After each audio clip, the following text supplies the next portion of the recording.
নমস্কার বন্ধুরা, আমি সুমি। আপনারা দেখছেন সুমির রান্নাঘর। আজকে আবারও একটি নতুন রেসিপির সাথে চলে এলাম।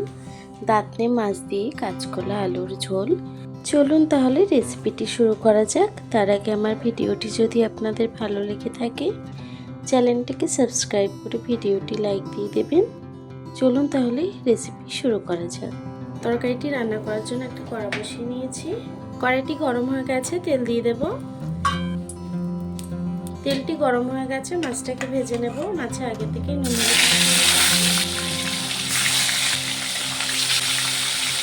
মাছটা একটু ভাজা হয়ে গেছে, মাছটা দিয়ে দেব।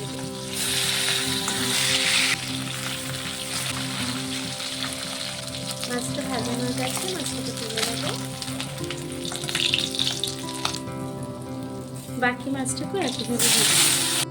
মাছটা ভাজা হয়ে গেছে, ওই তেলে আলুটাকে ভেজে নেব। দেব সামান্য একটু হলুদ গুঁড়ো দিয়ে আলুটাকে ভেজে নেব। আলুটা ভাজা হয়ে গেছে, আলুটাকে তুলে নেব।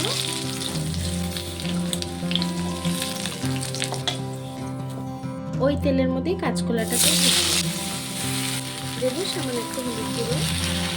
কলাটাকে একটু ভেজে নেব। কাঁচকলাটাও ভাজা হয়ে গেছে, কাঁচকলাটাকে তুলে নেব।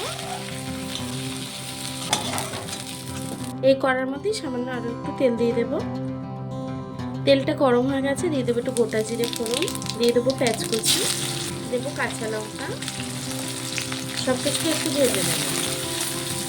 পেঁয়াজ আর কাঁচা লঙ্কাটা হালকা ভাজা হয়ে গেছে, এখন দিয়ে দেবো সামান্য একটু রসুন বাটা। রসুনটা একটু ভাজা হয়ে গেছে, কাঁচা গন্ধটা চলে গেছে, এখন দিয়ে দেবো আদা জিরে বাটা। আমি শিল বাটায় সুন্দর করে বেটে নিয়েছি। এখন গুঁড়ো মশলাটাও অ্যাড করব। দিয়ে দেবো হলুদ গুঁড়ো, দেবো স্বাদ মতো নুন।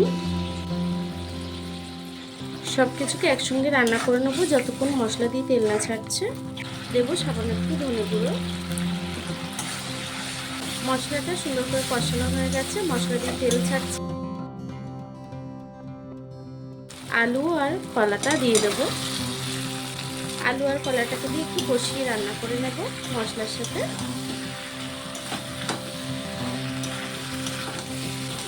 কাঁচকলা আলুটা কষানো হয়ে গেছে, এখন আমি জল দিয়ে দেবো। একটু গরম জল দিয়ে দেব।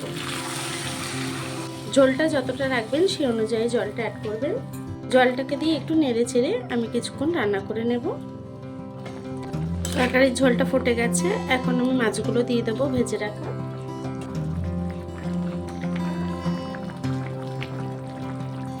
মাছটাকে দিয়ে ঝোলের তলা একটু ডিপ করে দেব, যাতে মাছের মধ্যে তেল ঝাল মশলাটা সুন্দর করে চলে যায়। আমি আরও কিছুক্ষণ তরকারিটাকে রান্না করে নেব। আমার তরকারিটি হয়ে গেছে, এখন তরকারিটাকে নামিয়ে নেব।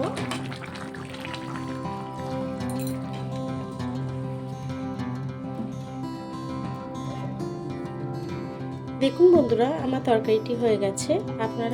আপনারা খুব সহজে এই রেসিপিটি বাড়িতে বানিয়ে নিতে পারেন। আমার এই ভিডিওটি কেমন হয়েছে কমেন্ট বক্সে জানাবেন। এতক্ষণ ধরে আমার ভিডিওটি দেখার জন্য আপনাদেরকে অসংখ্য ধন্যবাদ।